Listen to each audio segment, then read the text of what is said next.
Hi hello नमस्कार। आज आपण करायचं आहे तुम्ही राहिलेल्या भाजीपासून काय करता, म्हणजे तुम्हाला काय करायला, म्हणजे तुम्ही भाजी संपवता की तशीच गरम करून घेता की मग बाईला देता। मी आज इथं तुम्हाला राहिलेल्या भाजीपासून एक सुंदर असा पदार्थ करायला शिकवणार आहे। पोटभरीचा पण नाश्ता पण होतो आणि सगळ्यांना आवडतो पण। यासाठी इथं माझी भाजी शिल्लक तुमच्याकडे जी कोणती राहिली असेल, म्हणजे उसळ असू देत किंवा कुठली वांग्याची भाजी असू देत, बटाट्याची असू दे, कोणतीही असू देत, त्याला हीच प्रोसिजर वापरायची। इथं मी घेतलेले माझ्याकडे ही थोडी भाजी बाउलभर शिल्लक राहिलेली होती। ही आहे पपयाची भाजी। ही भाजी शिल्लक राहिलेली आहे। ही आता मिक्सरमध्ये काढून घ्यायची आहे। पण त्यासाठी काय काय साहित्य लागणार आहे बघा। इथं आपण मिरची आणि लसूणचा ठेचा घेतलेला आहे। इथं कांदा घेतलेला आहे। गार्निशिंगसाठी कोथिंबीर घेतलेली आहे। इथं घेतलेलं आहे 1 वाटी आपण घेतलेलं आहे ज्वारीचं पीठ घेतलेलं आहे। इथं छोटी वाटीभर होईल, अर्धी वाटी होईल एवढं बेसनचं पीठ घेतलेलं आहे। त्याच्यानंतर इथं घेतलेलं आहे आपण अर्धा वाटी रवा। त्याच्यानंतर चवीप्रमाणे मीठ घेतलेलं आहे। त्याच्यानंतर आपण घेतलेलं आहे लाल तिखट आणि हळद पावडर। त्याच्यानंतर इथं धना आणि जिरा पावडर घेतलेली आहे। त्याच्यानंतर हे घेतलेलं आहे आपण तेल।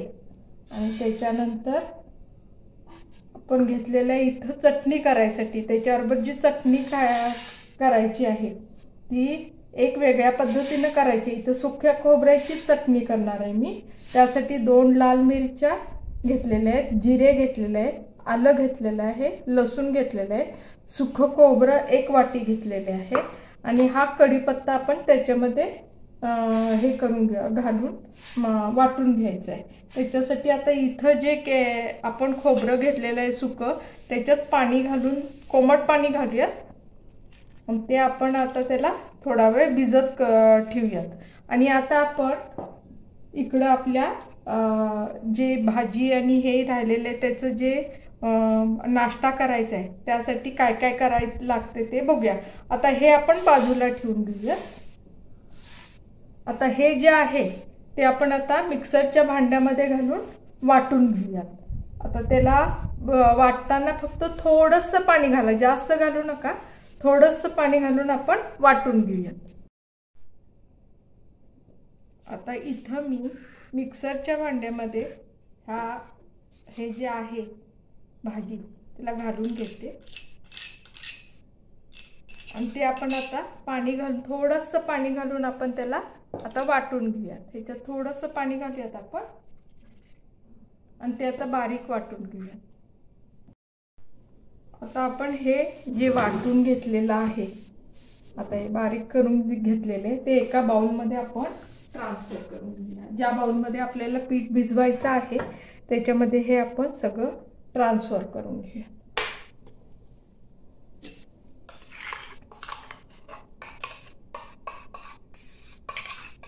हा पण पदार्थ तुम्हाला 2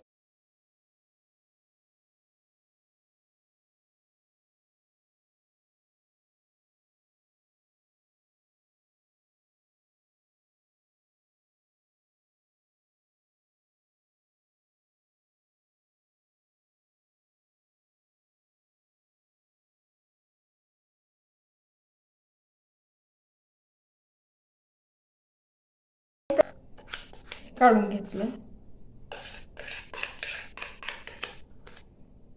त्याच्यानंतर आपण ह्याच्यामध्ये जे घटक घालायचे आहेत ते एक एक करून बघूया। आता पहिल्यांदा आपण घालायचं आहे ह्याच्यामध्ये बेसन घालून घेऊया।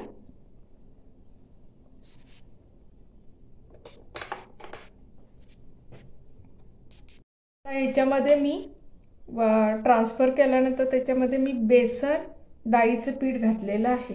आता हे त्याच्यानंतर हा जो रवा आपण घेतलेला आहे ते थोडासा आपण मिक्सरला फिरवून बारीक करून घेऊयात, जेणेकरून त्याला म्हणजे जास्त असं कचकचित किंवा काय वाटायला नको। हे आता आपण रवा थोडासा आपण मिक्सरला काढून घेऊया। असा हा आपला बघा रवा बारीक झालेला आहे मिक्सरमध्ये काढल्यावर। तो आता ह्याच्यामध्ये ट्रान्सफर करून घेऊ। आता ह्याच्यात काय करायचं बघा, तुमच्याकडे जर असेल तर तुम्ही ह्याच्यामध्ये दही घालू शकता, किंवा नसेल आणि तुमच्याकडे लिंबू असेल तर लिंबू घालू शकता, किंवा तुम्ही ह्याच्यामध्ये थोडंसं सायट्रिक ॲसिड घालू शकता। आता मी इथं थोडंसं ह्याच्यामध्ये आंबटपणा येण्यासाठी सायट्रिक ॲसिड घालणार आहे। सायट्रिक ॲसिड जास्त घालायचं नाही, हे एवढं पाव चमचा होईल एवढं घेतलेलं आहे, हे बघा एवढं घेतलेलं आहे, ते आपण ह्याच्यामध्ये घालूया। आता ह्याच्यामध्ये आपण हे पावडर मसाले सगळे घालून घेऊयात। पहिल्यांदा घालूयात आपण चवीप्रमाणे मीठ घालूया ह्याच्यामध्ये,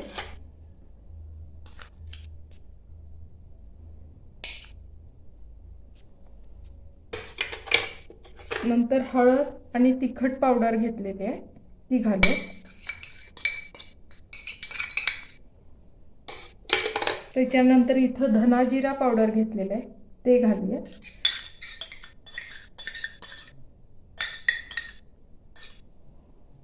हे झाल्यानंतर ह्याच्यामध्ये आता आपण बाकीचे जे जिन्नस आहेत, जे कांदा, हा कांदा घालून घ्या ह्याच्यामध्ये।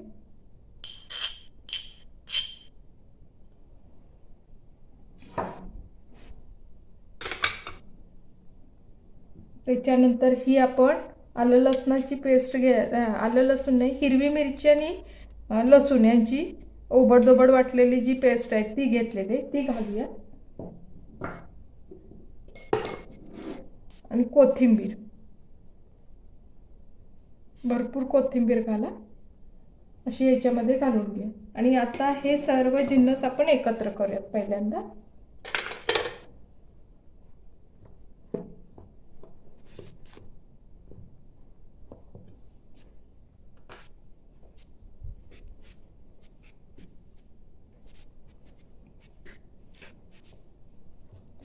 जिन्नस एकत्र करूयात आपण।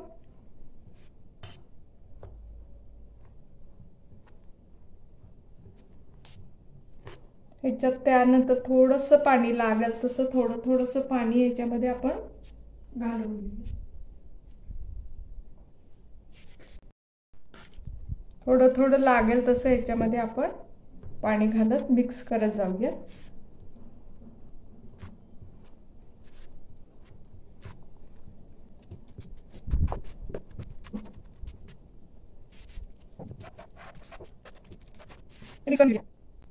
हे बघा आपलं पीठ भिजवून झालेलं आहे।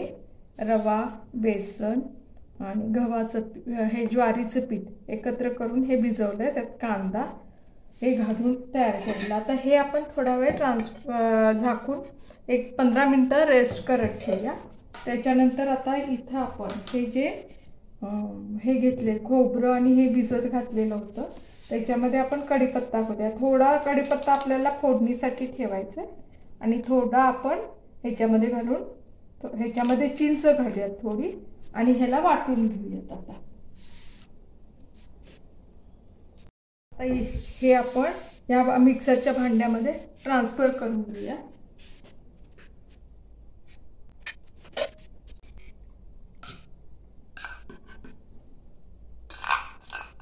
खोबरं पण चांगलं भिजलंय बघा। तुमच्याकडे जर ओलं खोबरं नसेल तर अशा वेळी आपण थोडं सुकं खोबरं आहे ते कोमट पाण्यात जरा भिजत घालून जर चटणी केली तर खूप छान लागते। हे आता आपण ट्रान्सफर करून घेतलेलं आहे। ह्याच्यात आपण चवीप्रमाणे मीठ घालूयात आता, आणि आवडत असेल तुम्हाला तर थोडीशी साखर घातली तरी चालेल। मी तर थोडीशी साखर घालणार आहे।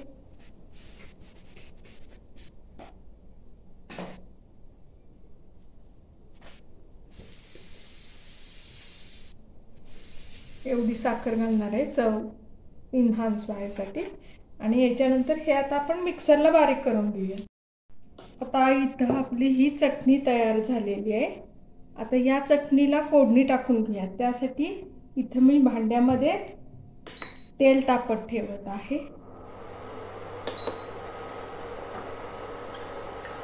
एक साधारण छोटी एक पळी तेल होईल एवढं घालूयात आपण। आपली चटणी जास्त नाहीये, थोडीच आहे चटणी.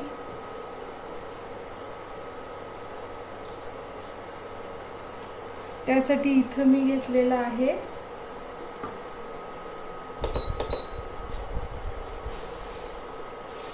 जिरे मोहरी. त्याच्यानंतर हे घेऊया आपण हिंग. त्याच्यानंतर हे घेऊया आपण कढीपत्ता. आता आपण तेल तापल्यानंतर गॅस बंद करूया, जास्त तापला असेल त्यामुळे. त्याच्यात आता हे आपण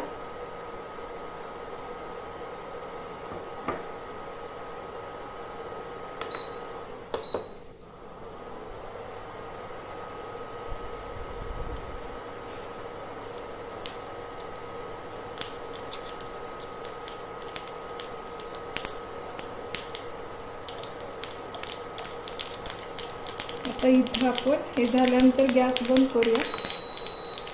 हिंग टाकूया. त्याच्यानंतर आपण कढीपत्ता टाकूया. त्याला पूर्ण हलवून घेऊया चांगलं. आणि जी फोडणी आता आपण त्या ह्याच्यावर घालून घेऊया.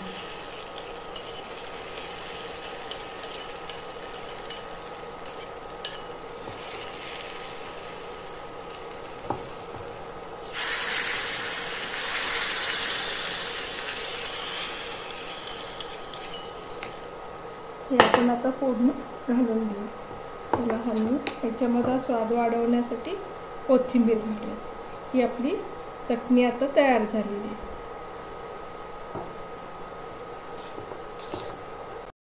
हे जे आपलं पीठ आहे त्याच्यामध्ये आपण थोडंसं आता हे पीठ आपलं चांगलं भिजले बघा, आपण भिजवून ठेवलेलं. ह्याच्यामध्ये आता थोडंसं आपण सोडा घालूया.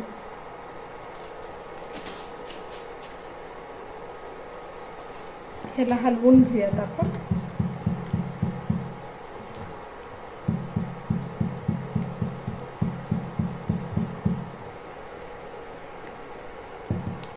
आपण त्या पिठाचे हे करायला घेऊया.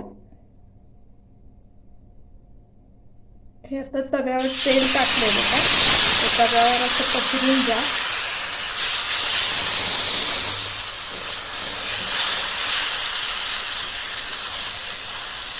मंद गॅस ठेवा, जास्त गॅस वाढवू नका.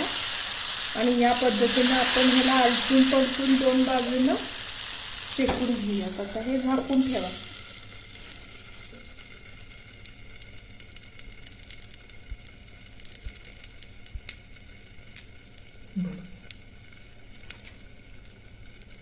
आता ह्याला आपण पलटी करून उलट करून घेऊया. म्हणजे हे दोन्ही बाजूने चांगलं शेकलं जाईल. खरपूस भाजून घ्यायचं, त्यामुळे चवीला पण छान लागते. आता पण ह्याची चव फार सुरेख आलेली आहे. नाश्ता, पोटभरीचा नाश्ता अगदी छान होऊन जातो तुमचा. अशा पद्धतीने आपला बघा पोटभरीचा नाश्ता, चटणी आणि आपल्या शिल्लक राहिलेल्या भाजीपासून मस्त असं धिरडक म्हणता येईल किंवा आंबोळी म्हणता येईल, असा पोटभरीचा आपला सकाळी नाश्ता तयार होतो. बघा आवडतो का ते? खायला पण हा फार सुंदर लागतो. आवडला असल्यास लाईक करा, शेअर करा आणि सबस्क्राईब करा.